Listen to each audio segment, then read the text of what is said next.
हरिः ओं तत्सत्। हरिः ओं तत्सत्। हरिः ओं तत्सत्। ध्येयं सदा परिभवग्नमभीष्टदोहम्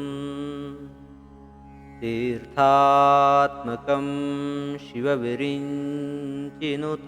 शरण्यम् धृत्यार्तिहं प्रणतपालभवाम्भुपोतम् वन्दे महापुरुषते चरणारविन्दम्।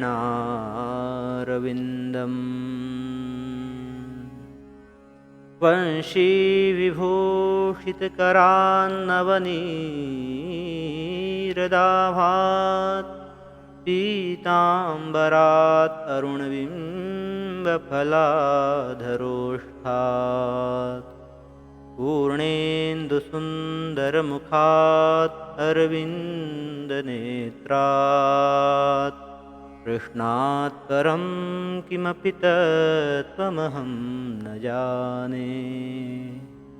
श्रीवृन्दावन विहारिणी बिहारी लाल की जय। परम पूज्य श्री भाई जी महाराज की जय। परम पूज्य श्री राधा बाबा महाराज की जय।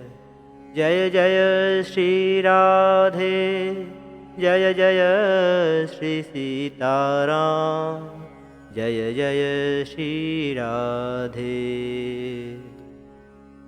विविध लेखों के संकलन में आज हम पूज्या माँ रामदेई पोद्दार के बारे में साधु श्री कृष्ण प्रेम जी के लेख को देखेंगे। श्री भाई जी की धर्मपत्नी पूज्या माँ रामदेई पोद्दार जी के प्रति बाबा के भाव को जिस प्रकार साधु श्री कृष्ण प्रेम जी ने देखा, उसको उन्होंने जिस लेख में प्रस्तुत किया, वह लेख आपके सामने प्रस्तुत है। बाबा श्री पोद्दार जी महाराज के साथ उनके पूर्वजों के जन्मस्थान रतनगढ़ राजस्थान में 4-5 वर्ष सन 1940 से 1945 ईस्वी के मध्य तक रहे। श्री पोद्दार जी महाराज की पैतृक निवास स्थली के पास ही जहाँ एक अन्य सेठ सर्राफों की हवेली थी, वहाँ उन्हें यमुना प्रवाह लहराता नेत्रों से दृष्टिगोचर होता था। बाबा को पोद्दार जी महाराज सर्वदेवमय दृष्टिगोचर होते थे।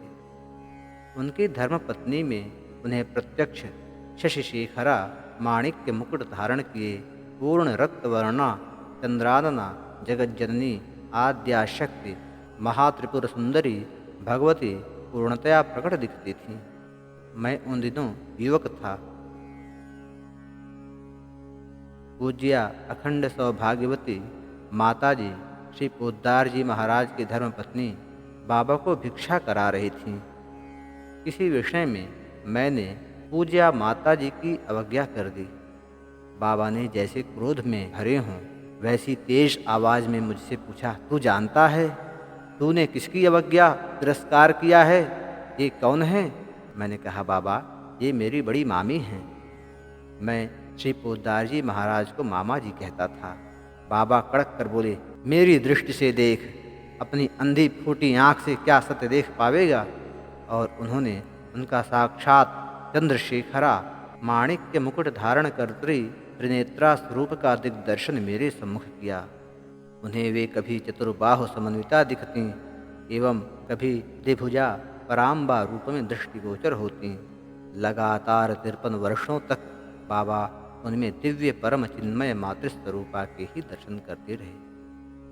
मेरे उस दिन के अपराध को क्षमा कराने के लिए उन्होंने मुझसे स्वयं एक पाठ ललिता सहस्र नाम का सुना।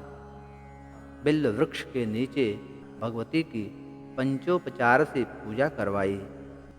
वे यदा कदा स्पष्ट कहते थे, जिन लीला विधात्र शक्ति के बल पर मैं तुम्हारा तत्काल दूसरा जन्म दिव्य श्री वृंदावन धाम गोलोक में कराना चाहता हूँ, तुम उनकी अवज्ञा करो, यह मेरे लिए सर्वथा असह्य हो जाता है। यह घटना सन 1948 ईस्वी की है। मैं इंटरमीडिएट की संगीत परीक्षा देने काशी गया था। मेरी परीक्षा इस दिन समाप्त हुई। उसके दूसरे दिन शिवरात्रि थी। बाबा गोरखपुर में शिवरात्रि के दिन निशा पर्यंत पूजा कराया करते थे।